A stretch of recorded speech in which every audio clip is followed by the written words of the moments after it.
So much of a woman's development is learning how to recognize, recover from, and build defenses against the exploitative behavior of men in interpersonal relationships. Ultimately, men will choose a partner who will uphold the image they want to maintain about themselves and not a partner who will challenge it. I've had 3 impactful relationships in my adulthood, 2 of which I've alluded to, and 1 of which isn't fully baked because his presence in my life extends to its other areas of importance.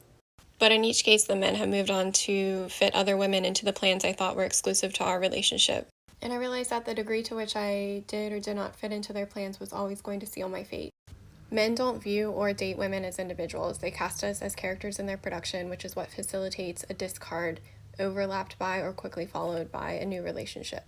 When I've challenged the story a man wants to tell about himself or his life, or when I've expressed a certain threshold of my own hopes, dreams, wants, or needs, is when it's been game over for me. And when I've stopped filling the role according to his vision is when my experience has become irrelevant. In each case, the intimacy I thought we shared did not yield consideration for my experience once I stopped fitting into his narrative. And I have been so genuinely caught off guard every time.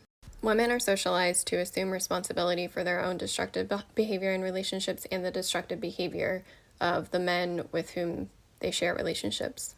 And men are so commonly socialized to evade accountability for any of it.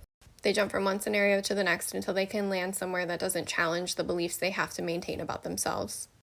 Show me a crazy woman and I'll trace her behavior back to the exploitation of a man every single time. A tactic that's been used in my experience are my former partners telling just enough truth to validate their narrative.